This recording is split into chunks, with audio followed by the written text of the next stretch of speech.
Hello, I'm William Grimes, and this is my dental office in Huntington, West Virginia. I bought the building in September of 1973, remodeled it and opened it in 1974 for my practice, and I have been here ever since.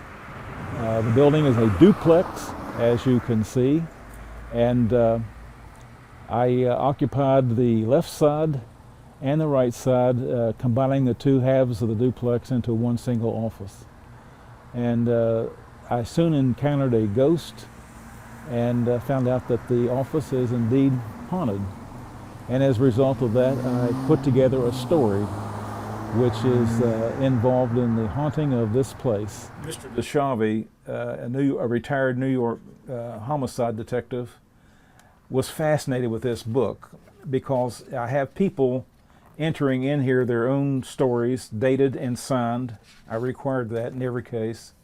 And some people refuse to do that. There are a lot of people who experience things, but they would not write down what they experienced, and they certainly wouldn't sign it.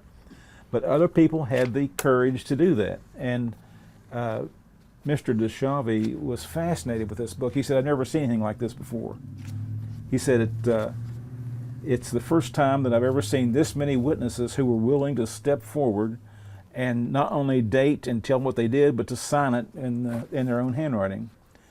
And so anyway, this book, he carried the book around during the shooting of the program, and every time between takes, there he was looking for reading the book. He was fascinated with it. And he showed it to the medium on the program. Now, if you could give me those 3 pictures. I've had people say that, well, you don't have any evidence of anything here other than what people say, what you say. I have something that here that I think you could say it represents some clear evidence.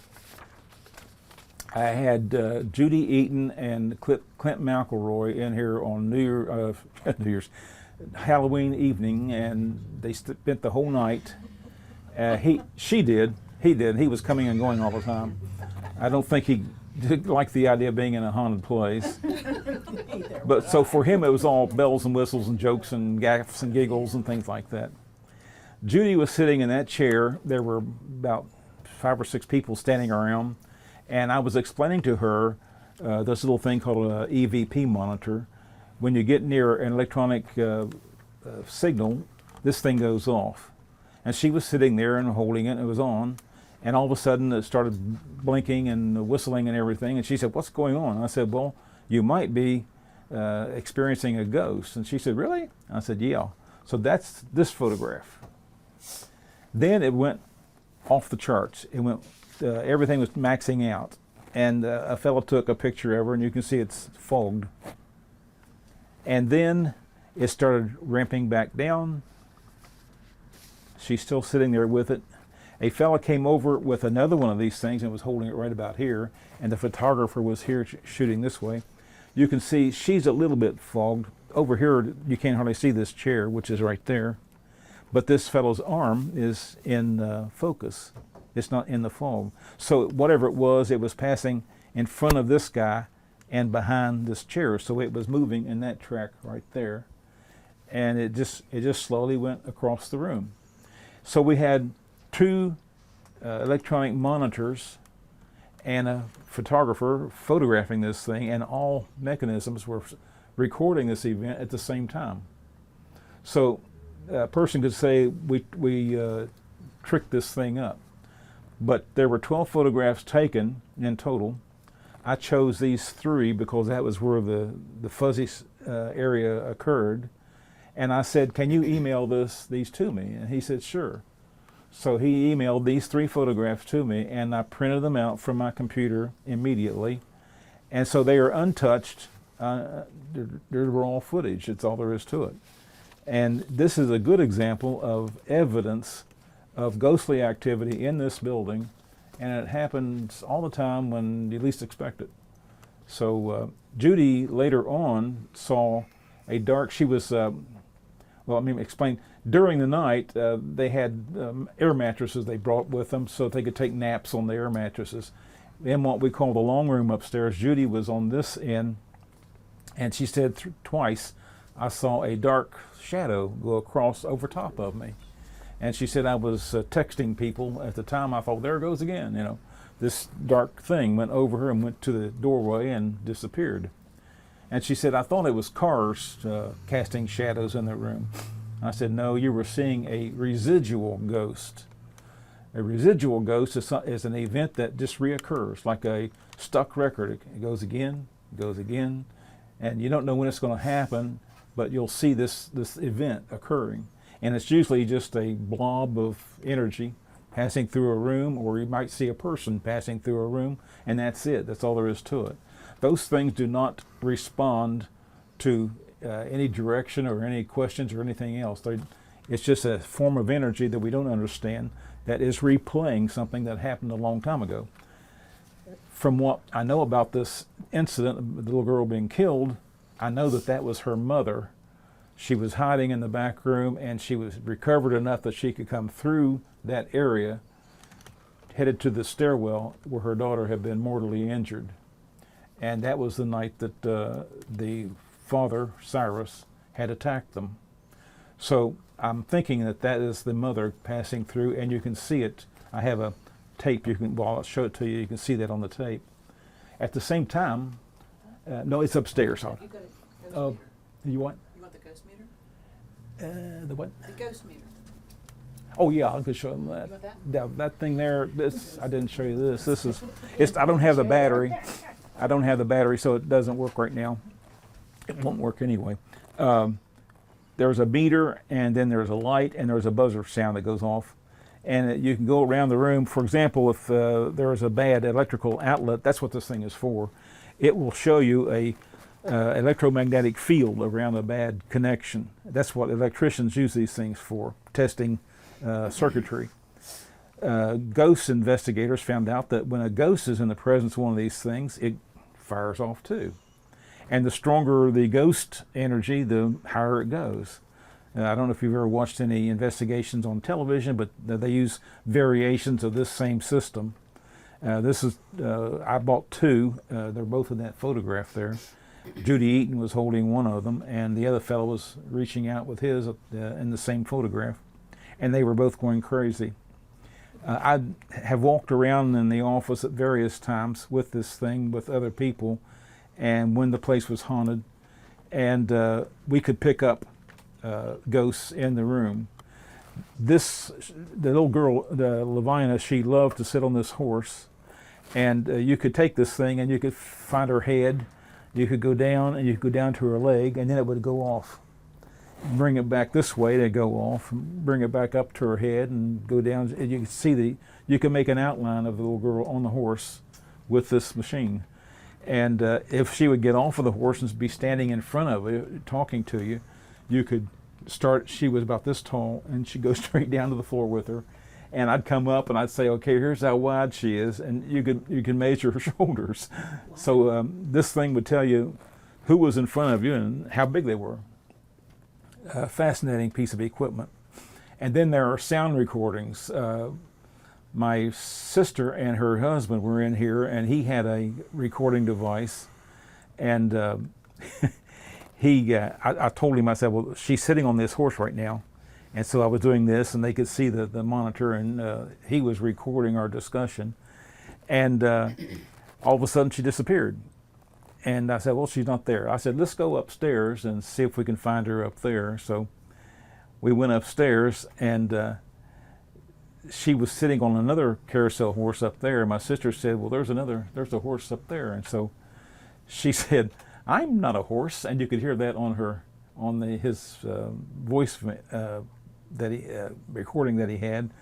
And my brother-in-law said, I want to hear that again. So he thought he was playing rewind, but he hit play, and then he hit erase, and he erased everything that she had said, everything before and everything after he had, but her little voice, he missed it. My sister was furious with him.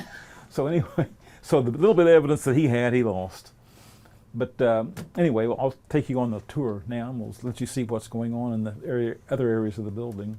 When Lavina left, she went behind that clock there. There was a bright area behind the clock, and a medium told me that, and that's where it was a portal, and the portal is where she left behind that clock. But that post is what she hit on her way down when her father threw her down the stairs, and that's where she broke her back, and she was lying on that landing, and then he came down the stairs and stomped on her, and so it was a kind of a brutal ending for her. Now hear him walking. I used to hear that all the time. Only it was like that, very loud, very heavy, and he would brush against the walls sometime. One time, the lantern, or the hanging light up there, which came out of a theater here in Huntington, was swinging, almost hitting both sides. As I was getting ready to close the office up, I was here alone, and I saw that light swinging, and I said, whoever is up there, you're going to have to quit doing that because you're going to tear that light off the ceiling. And it slowly stopped. And then I thought, well, maybe that was Lavina just having some fun up there. Yeah. But all sorts of things have happened in this stairwell, including Lavina's murder. Wow. Now, at the time that she lived here, none of the stairwell was carpeted. I did this myself. And it was just raw wood. There was a banister coming down here and a newel post right here. And this was just an empty area that I think was used for telephone. My dad and I built this wall and put a girls' restroom in there. So this was a wide open space at that time. With the newel post. Where was the newel post? Right here. Right here. Yeah, right on the corner. And we tore all that out. Yeah. And now the upper half of the banister is still in existence. And that newel post is the one, as I said, that she hit. Now we can go in here. This would be the dining room when Lavina lived here. And the kitchen would be in here. And quite a few incidents happened in these two rooms. I have a window here that I use to swing my x-ray machine into either side.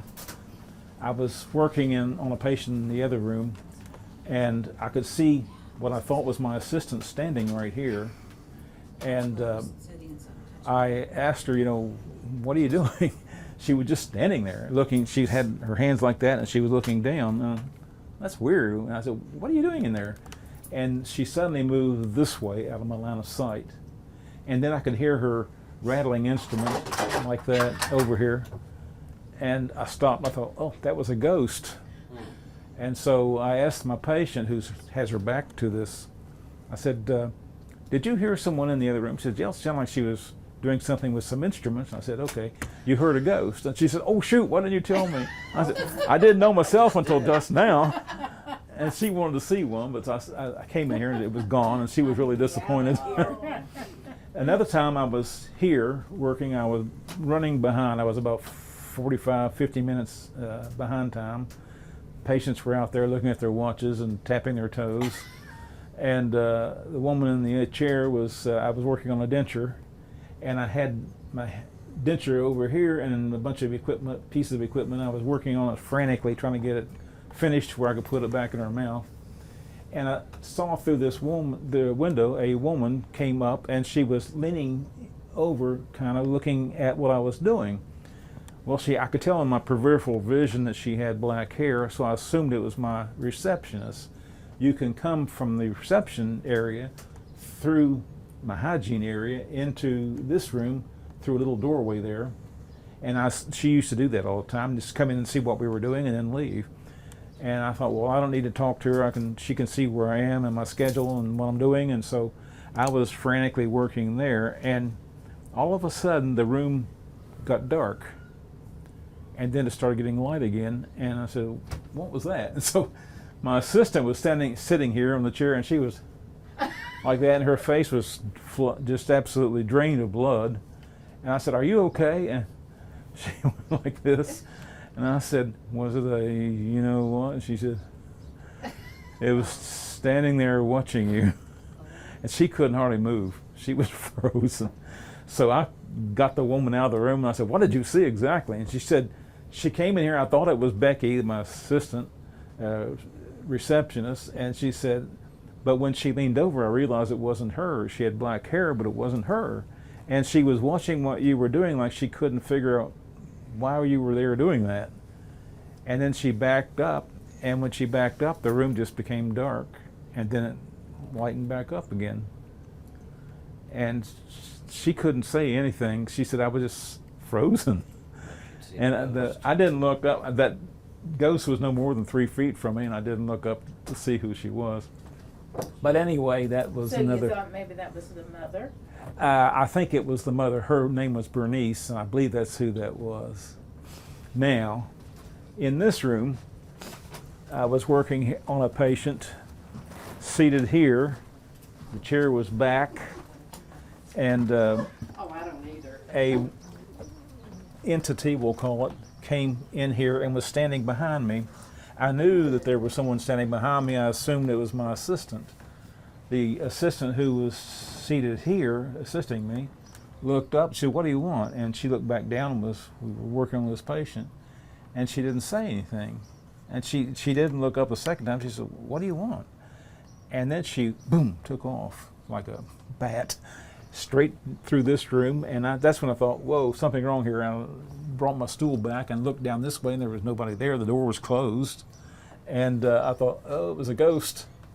Well, the gal who was sitting here did not believe that. She would not believe it. She said, "No, that wasn't. It was the receptionist." So she got up and went into the room and said, "What did you want back there?" And she said, "I haven't been back there." She said, "Yes, you were. You came back and just stood behind Dr. Grimes."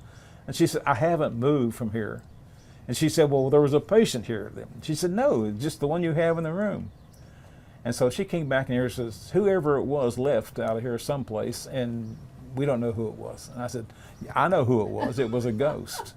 And so we went around about that for about a year, and she never did accept the idea that she was looking at a ghost, and got no response. But that, and at the windows, you can see when I was looking at the ghost in the other room who wouldn't answer me, this bar that supports the x-ray machine was covering just enough of her face that I couldn't see her face. I could see the top of her head and from here down, but that middle part of her face was hidden by that bar.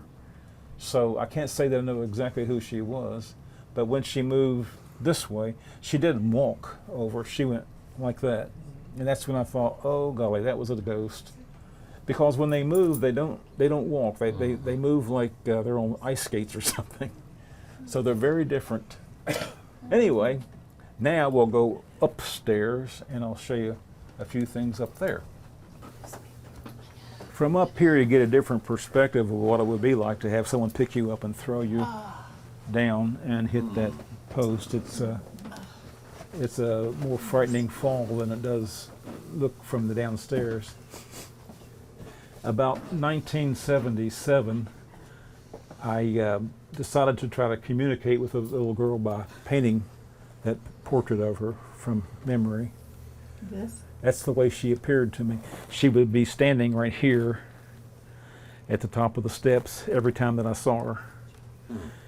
And I was at that time putting these little pieces of newspaper print on the wall. I had, for some reason, decided that I wanted to do that. I took out pieces of newspaper and cut them out and pasted them on the wall. They went all the way up to the ceiling, but in 1978 we had a very cold winter, and the stairwell became very hot up at the ceiling, and the paper popped off in places. So I scraped off all of the loose newspaper and just painted some green paint that I had on there, and that was the reason why the newspaper is not there now. Now the little girl was carried up to this room here. This was the bedroom that she shared with her sister and mother, and this is where she died, in this front room. The back two rooms were sublet.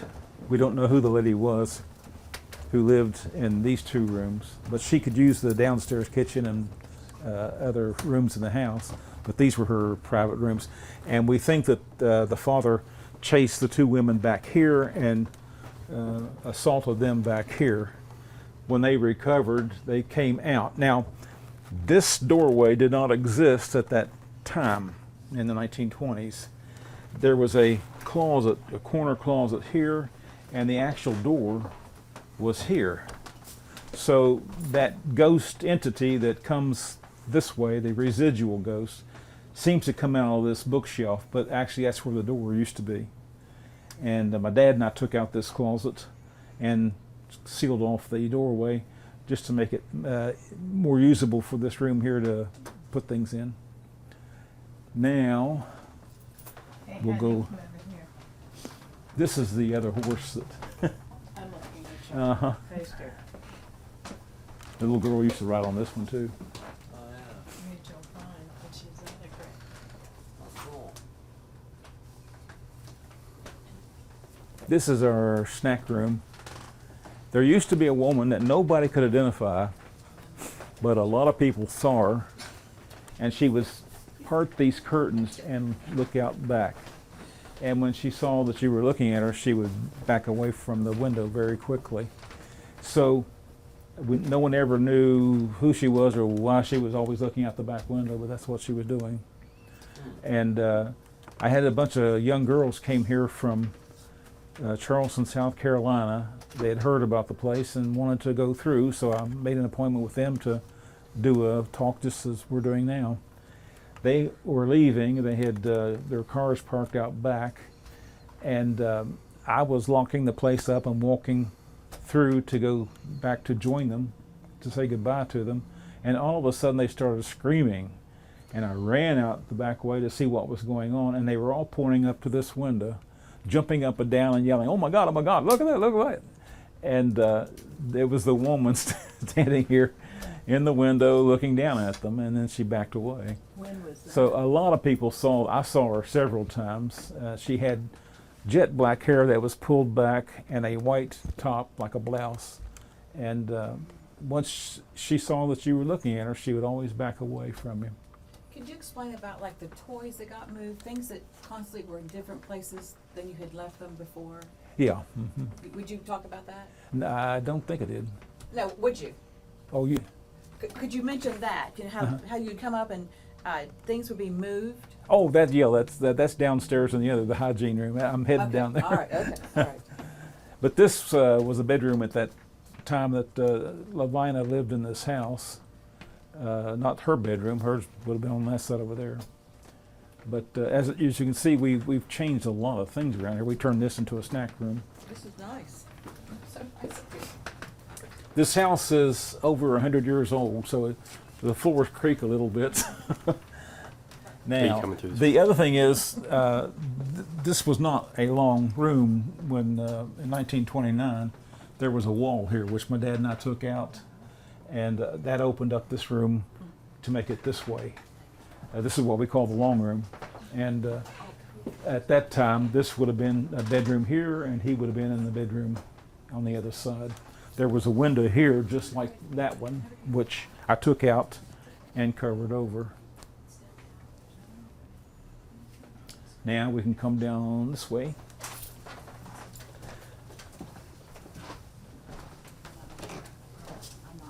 Has Janet ever seen the ghost?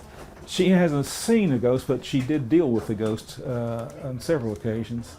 We had a little dog named Candy on the other stairwell. I was coming up the stairs with Janet and Candy behind me. I got to the top of the stairs, and Candy was about halfway up these steps on the other side, and she stopped and started growling. And Janet said, "Candy, what's wrong?" And the dog wouldn't answer her. She wouldn't look at either one of us. I looked down over the stairwell. I could see her down there. She was focused on something that was on the landing. And I said, "Candy, come up here." And she wouldn't do anything. She raised her hackles up on her back, and she raised her little mouth up to where her teeth were just like that. And she was growling like she was terrified. And instead of turning around and walking down, she actually slowly walked down the stairs backwards. never once taking her gaze from what it was that she was looking at. Well, she backed right into Janet's feet, and she screamed and took off running out to the front door. And Janet said, "That's enough for me," and she took off too. So Janet indirectly experienced the ghost through our little dog Through the Candy. dog. And I was up here, so I had to go downstairs. And I thought, well, okay, I have two choices. I could go around and use this stairwell, or I could be combative in an indirect way and just walk down this like, "You're not bothering me, buddy." So I chose that direction. I came down the stairs and I said, "Whoever you are, I'm not interested in you. And you might scare a little dog and a woman, but you're not going to scare me." And then I left. And I was trying to tell this guy, I'm not going to be run out of here. He was trying to do that. He was trying to run us all out. And he was trying to get Lavina to shut up too. But anyway, that was a little incident that Janet had here. And this is the front room, bedroom. This clock, there was a fella who came, I think, with the furniture, probably that armoire over there, which is from England. And I think that the man who owned it was a clockmaker, because he actually got these clocks to work. They don't work, but he made, for example, the hands on this one would come down to 2:30 and go up to 15 till 3, and the clock won't work. I mean, you can try to make things work, it won't happen. It's all corroded in there. I just bought it as an antique clock that I like. So, but he was working on all these clocks, and he could get everything working. And you never saw them working, but he could get the hands to move anyway. How he did that, I don't know. This is obviously a room where I put some of my model ship collection. And everything in here is basically on a nautical theme. You're looking at 60 years of collecting and building. You built a lot of these? Yeah, I did some of them. The one right behind you, that big green blue, and that was a scratch-built model that I did back in the 60s. Wow. A lot of them were smashed-up models that I rebuilt, and others are, like that one was built in the early 1900s, and I had to rebuild it. This is a scratch-built model here, and there's one down there, and this is a scratch-built model. It's just something, one of my hobbies that I have.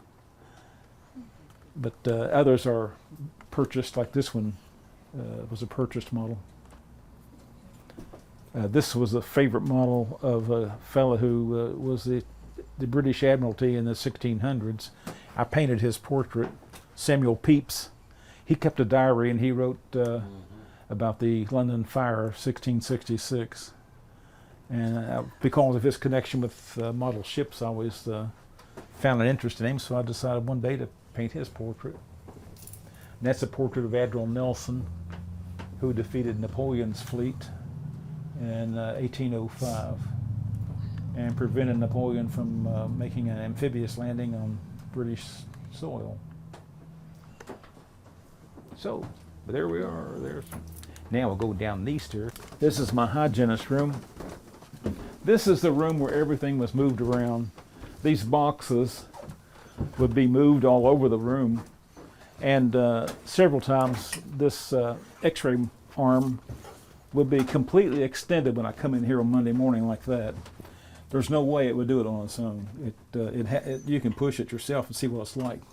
Give it a show. Oh my gosh. It doesn't drift. It doesn't drift anywhere. So to find it out there in the middle of the room several times was an interesting thing. This light would quite often be out here like that. Again, it doesn't happen on its own. We had a little ghost named Paco, and he did all this. He lived in this area, and he loved to play pranks on people.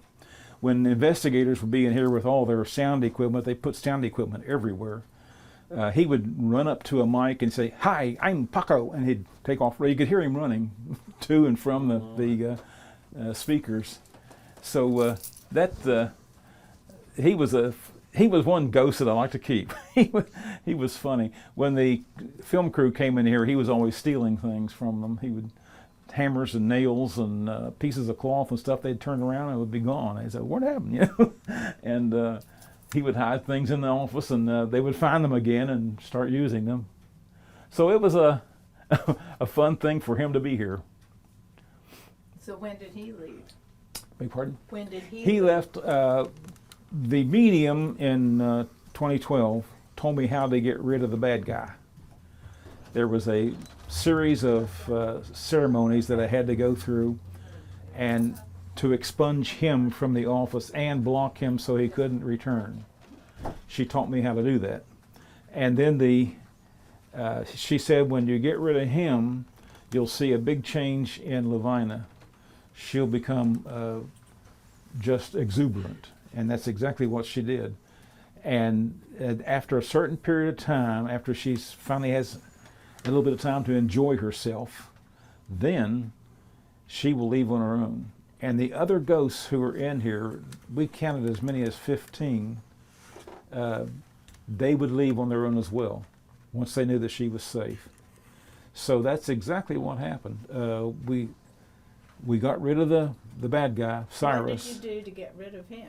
It was a very complicated procedure. I had to use what was called black salt, holy water, and incense. And I went through a procedure in each room, mostly in the stairwell over there, and expunged him from that area. I told him he could not ever return again, and kept doing that over and over and over.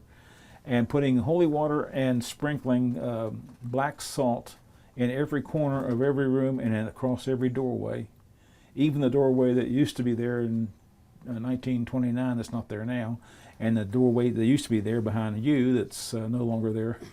I had to put black salt along that opening, and that would prevent him from being able to come in according to my instructions. The Steve DeShava, he said she's never ever done this before. She's always told our client that they had to get a professional. He said, this is nuts. I've never heard her say anything like that before. He said, are you really going to do that? I said, I have to. I mean, that's what I have to do. He said, this is nuts. He said, good luck with that. So I thought, well, I have to prepare myself. I don't think it's so much the procedure itself, it's the belief that you have that it's going to work that makes it actually happen. And so I spent 2 weeks preparing myself to do that. And then I went through the procedure. She said it would take many times before it would actually happen.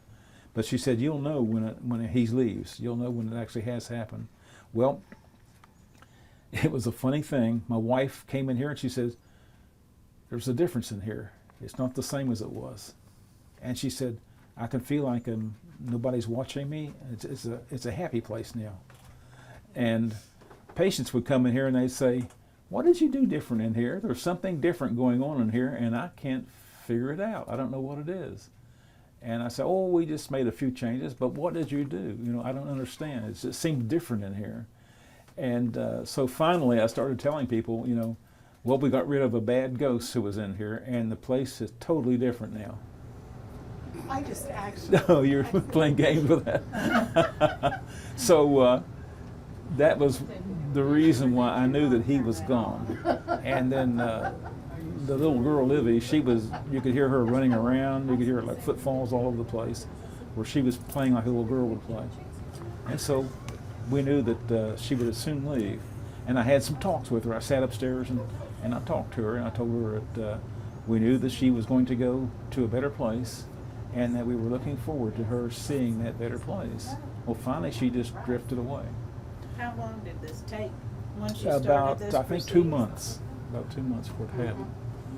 And we had one medium in here talking to her in that stairwell, and I was with her.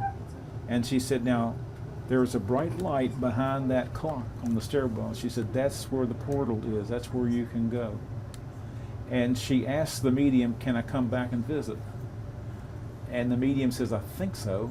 And when she did that, she broke the spell. You could hear Lavina running up the stairs. And she said, oh, I screwed up. I shouldn't have said that. She said, you'll have to wait till later. She's not going to, she almost went, but she's not going to do it now. And it took another month. And whether or not she actually came back to visit, I don't know. But everybody's gone now. The medium came back and two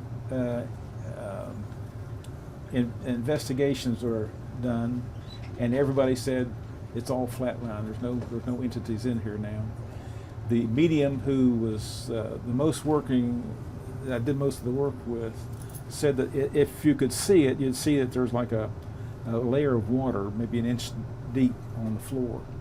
And she said that is the paranormal energy. But she said there's no entities coming up out of it. But the energy might always be here. And she said, for some reason, this building is always going to be that way. But she said that it's not haunted anymore. So.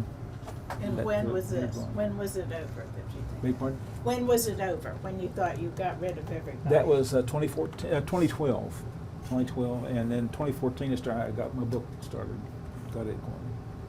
So, any questions? I'm just wondering, what was it you said about the entities not here anymore? Uh-huh. And she said it would always be There is an energy in the building. the infant that may be buried under the house. Yeah, that could be it. That's possible. But she said whatever the energy is, she said it's not harmful and it won't personalize and turn into something that'll interact with you. So that was, and it feels different in here. I mean, people will come in here and say that there's a change and I don't know what it is. I asked Julie not long ago, did you do something different in here? Okay, you're one. I did. I'm not making it up. I Yeah. really did. I said, Yeah, it's different. I did. What's changed? Nothing, I guess. Yeah. Not really, but I did say that to her not too long Yeah. ago. It is different. Yeah. That's a painting I called Victory. It's a Nassau to Bahamas race, and like 1920, something like that. And this guy, here's your finish line. There's one marker below and there's the other. And the wind's coming this way, so you got to work back and forth to get across the finish line. Well, instead of crossing at the earliest point, this guy went all the way up here, and then he turned hard to get across the finish line, showing off. Like the football player walking along the goal line, crossing over.